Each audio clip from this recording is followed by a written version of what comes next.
Kembali lagi dengan saya Ihau di channel J2, dan kali ini kita akan ngebahas lanjutan aksi film menegangkan dari Robert Michael. Setelah menjalani hidup sederhana sebagai supir online, Michael diam-diam masih membantu orang-orang yang tertindas. Namun ketika seseorang yang sangat dekat dengannya dibunuh secara misterius, ia kembali turun tangan. Bukan hanya untuk keadilan, tapi juga untuk membalas dendam. Dengan perhitungan yang tenang dan kemampuan mematikan, Michael memburu para pelaku satu persatu. Kali ini musuhnya bukan orang yang sembarangan, melainkan lawan yang terlatih dan berbahaya. Siap melihat bagaimana keadilan ditegakkan tanpa ampun? Langsung saja kita gas ke alur cerita film yang berjudul The Equalizer 2 tahun 2018. Tapi sebelum lanjut, passwordnya dulu, nyentang.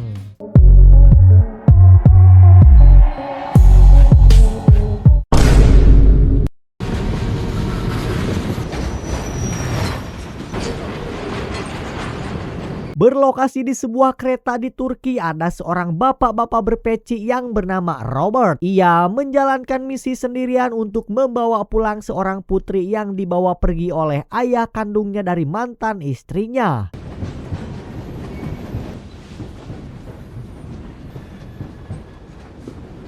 Robert lalu mengikuti ayah si anak ke gerbong bar. Di sana ia mengetahui bahwa pria itu ternyata seorang bos kriminal. Saat menyadari tujuan Robert, pria tersebut memerintahkan anak buahnya untuk menyingkirkannya. Namun keadaan justru berbalik, di mana Robert dengan cepat dan mudah melumpuhkan 3 orang suruhan itu sehingga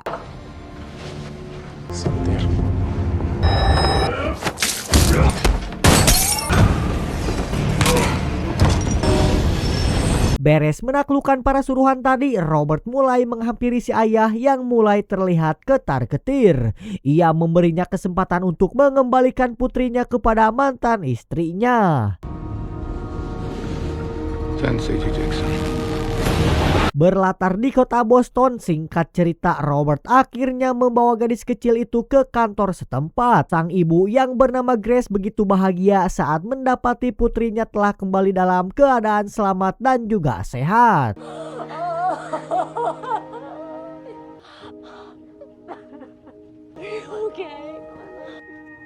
Diketahui kini Robert tak lagi bekerja di toko bangunan, melainkan menjadi pengemudi online. Ia memiliki pelanggan setia, yaitu seorang kakek tua yang bernama Sam, yang tengah berusaha mencari saudara perempuannya yang telah lama menghilang. Welcome to the club.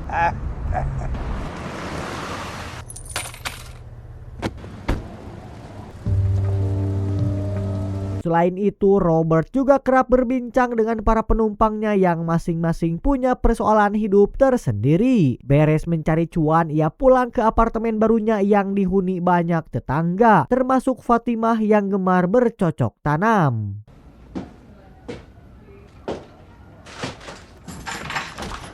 Sementara itu di kota Brussels, Belgia, seorang agen pemerintah bernama Calbert yang baru saja pulang ke rumah dan mendapati istrinya dianiaya oleh 3 pria bernama Resnik, Ari, dan juga Kovac. Mereka datang atas perintah seseorang untuk menghabisi pasangan suami istri tersebut. This is happening. Right? Open your mouth. Pada malam berikutnya, Robert meminta pesanan dari seorang pemuda yang memintanya untuk mengantar pulang seorang wanita bernama Amy. Namun di tengah jalan, Robert menyadari Amy seperti telah diberi zat penenang dan diduga sudah adu gacor.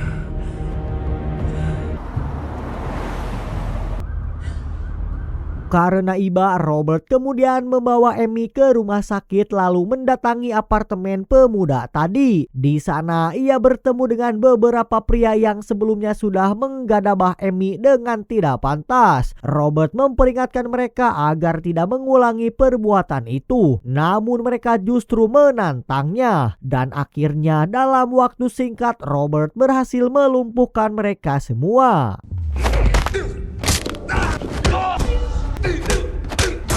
Setibanya di rumah, Robert terkejut karena mendapati Susan sudah berada di sana. Bagi yang belum tahu, Susan adalah teman Robert yang masih aktif sebagai anggota di AA. Sementara itu, Robert sendiri telah dinonaktifkan dan dinyatakan meninggal secara resmi beberapa tahun lalu.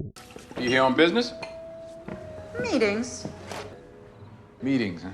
Setelah makan bersama, Robert mengantar Susan ke bandara. Sebelum naik taksi, Susan memintanya untuk kembali bertugas di DEA agar tidak menjalani hidup sendirian lagi. Namun Robert hanya tersenyum. Ia memilih hidup tenang menyendiri sejak kepergian istrinya.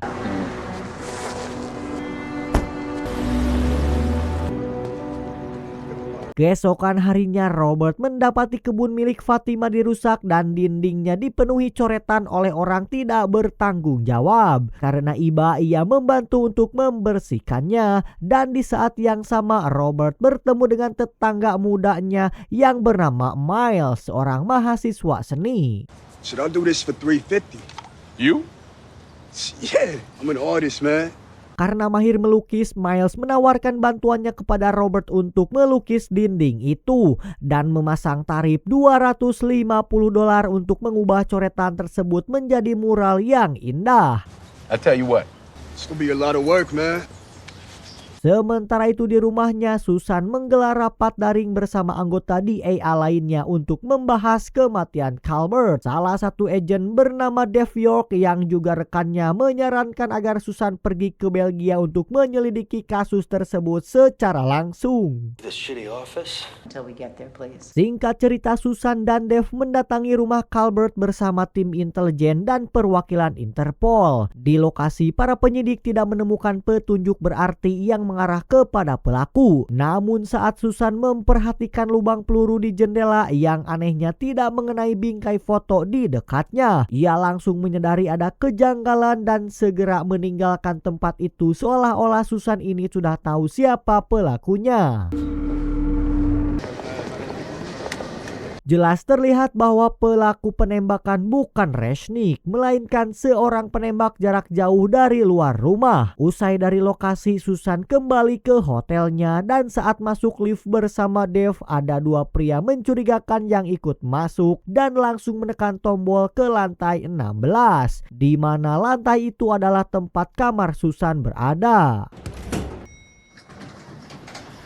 Six. You got it. Dan benar saja, begitu Susan masuk ke kamarnya, dua pria tadi langsung menerobos masuk dengan niat untuk merampas barang berharganya. Susan sempat melawan, namun karena faktor usia ia kewalahan dan akhirnya terpojok oleh mereka.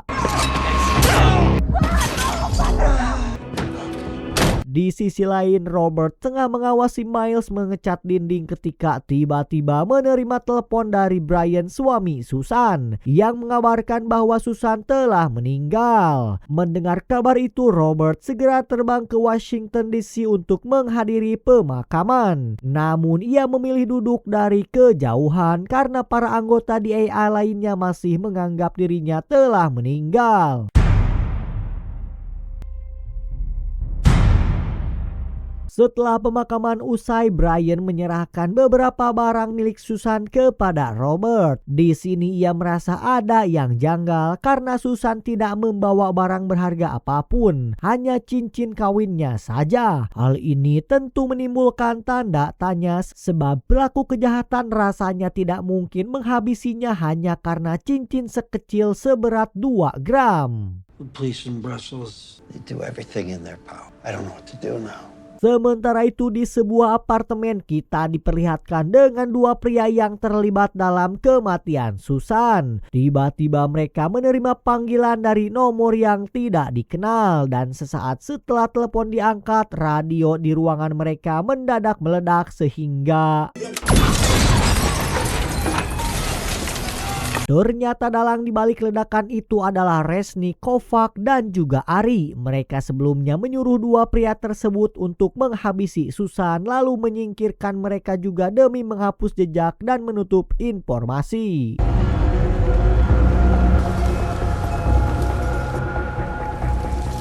Keesokan harinya Robert sengaja datang ke sebuah taman di Washington untuk bertemu dengan Dave. Dave terkejut sekaligus baru mengetahui Robert masih hidup. Keduanya kemudian membahas kematian Susan dan dua pelaku yang terlibat. Dalam perbincangan itu Robert menyampaikan analisisnya bahwa kematian Susan kemungkinan besar berkaitan dengan kasus tewasnya Calvert. Backpackers got on first. You knew what floor she was on. She never pushed a button, Dave. Setelah bertemu dengan Dave, Robert kembali ke apartemennya untuk memantau Miles yang sedang melukis. Namun pada saat yang sama dua pria berpenampilan seperti preman datang dan mengajak Miles pergi. Tanpa ragu Robert pun mengikuti mereka hingga ke apartemennya dan tiba-tiba dan ya, sesampainya di sana Robert melumpuhkan beberapa pria tersebut dan menyita senjata mereka. Lalu memaksa Miles pulang dan ternyata Miles datang karena dijanjikan bantuan untuk membalas kematian kakaknya oleh sekelompok preman. Namun Robert menegaskan bahwa Miles tidak seharusnya terlibat atau bergaul dengan para pelaku kejahatan seperti itu. 5 pounds of pressure, that's all it takes. You know how to hold it? Keesokan hari saat bekerja, Robert mendapatkan penumpang pria yang mengaku hendak ke bandara menjemput putrinya. Namun Robert merasa ada yang janggal dari sikap pria tersebut yang tampak seperti pemabuk, dan saat Robert sengaja mengambil rute berbeda untuk mengujinya, pria itu tiba-tiba mengeluarkan pisau. Akan tetapi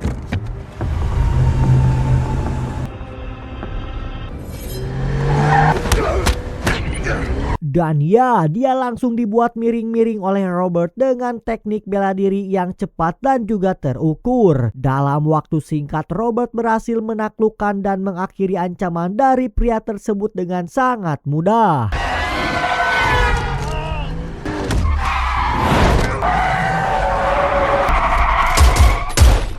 Setelah menghabisi pria tadi, Robert mengambil ponselnya dan menemukan pesan berkode di dalamnya. Ia lalu mendatangi rumah Dave sambil membawa ponsel tersebut. Di sana Robert sempat bertemu dengan istri dan juga anak Dave. Dan ketika keluarga Dave meninggalkan ruangan, Robert menunjukkan informasi di ponsel itu dan melacak sumbernya hingga terhubung ke nomor lain yang ternyata tersambung ke ponsel milik Dave.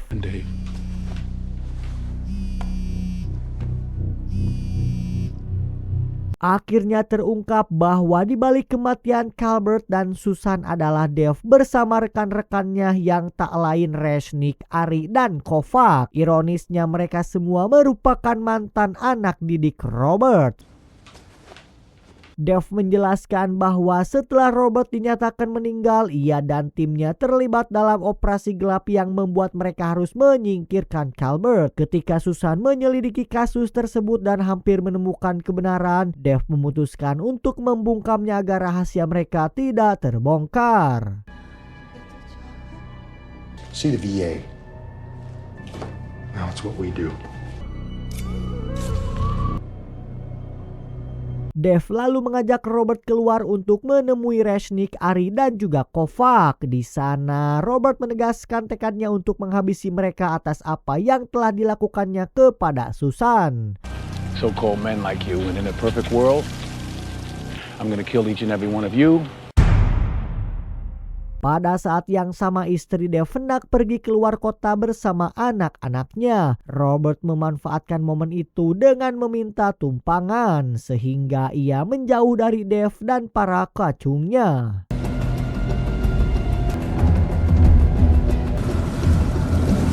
Singkat cerita, saat malam mulai poek, Dave dan kelompoknya datang ke apartemen Brian dengan niat mencelakainya. Namun sebelum mereka sempat masuk, Robert sudah lebih dulu mengevakuasi Brian dan membawanya ke hotel yang aman.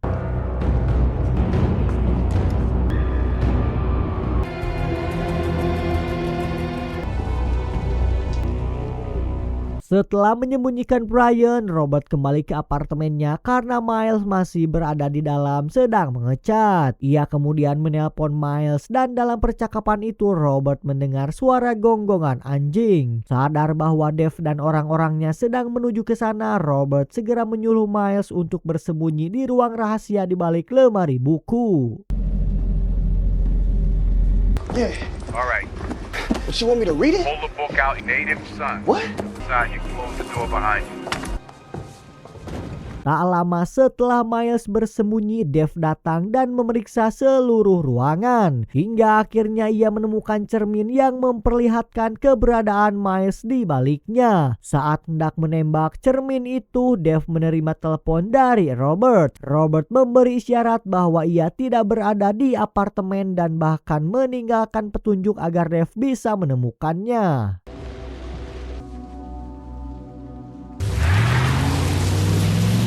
Dave sempat kebingungan, namun saat kebingungan atau kelainan ia tak sengaja melihat lukisan pantai. Dari sana ia langsung tersadar bahwa Robert sedang menuju ke kampung halamannya yang kebetulan tengah dilanda badai angin.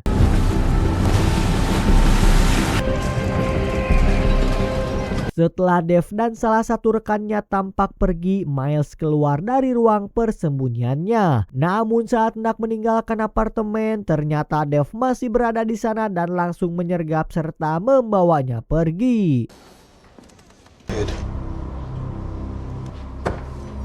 Sementara itu Robert telah tiba di kampung halamannya yang sudah dievakuasi akibat badai. Tak lama kemudian Dave bersama 3 rekannya datang untuk mencarinya dan bersiap menyisir setiap rumah. Dave yang dikenal sebagai penembak jitu handal naik ke atas menara untuk memantau situasi dari ketinggian. Sementara 3 lainnya bergerak untuk memancing Robert keluar.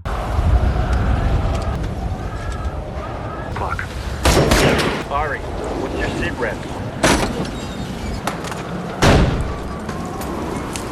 Dalam pencarian itu, Kovac memasuki sebuah toko pancing dan saat ia lengah, Robert tiba-tiba menyerangnya dengan tombak hingga Kovac tumbang dan tewas mengenaskan sehingga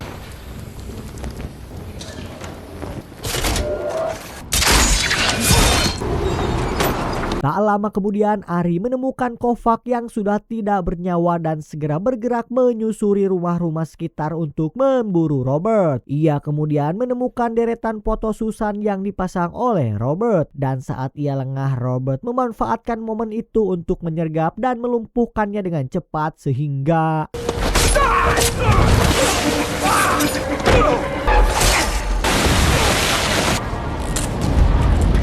setelah menemukan jasad Ari, Resnick mengikuti jejak Robert hingga masuk ke toko roti yang dulu milik mendiang istri Robert. Namun begitu ia berada di dalam, sebuah granat yang telah disiapkan sebelumnya tiba-tiba meledak dan menghancurkan tempat itu dan President!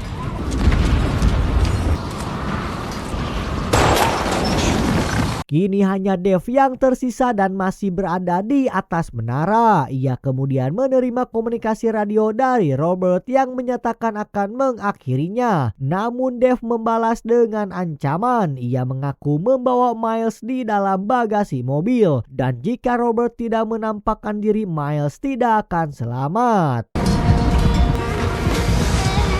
Side mirror. Time's up, man! Namun saat Dave hendak membidik ke arah bagasi mobil, Robert lebih dulu menembak ban kendaraan tersebut hingga tembakan Dave meleset. Setelah itu Robert bergerak naik ke menara dan berhadapan langsung dengan Dave untuk duel melawannya.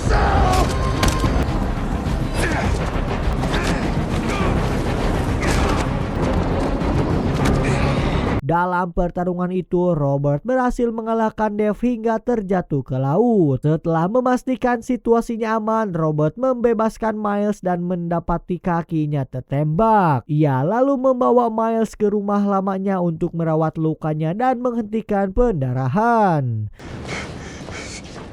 I'll talk to her. Setelah lukanya dirawat, Miles melihat foto-foto lama Robert saat masih menjadi tentara, termasuk potret dirinya bersama sang istri yang bernama Vivian.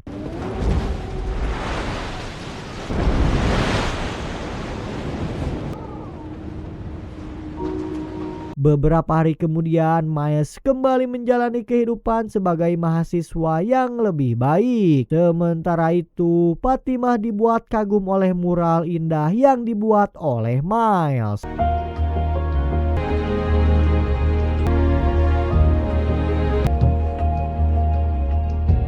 Sementara itu, Sam si kakek tua akhirnya bisa berkumpul kembali dengan saudara perempuannya. Dan semua ini berkat bantuan Robert. Di sisi lain, Robert masih berada di rumahnya. Ia memandangi laut yang kini telah tenang. Lalu menggenggam dan mencium cincin pernikahannya untuk mengenang sang istri dengan penuh haru.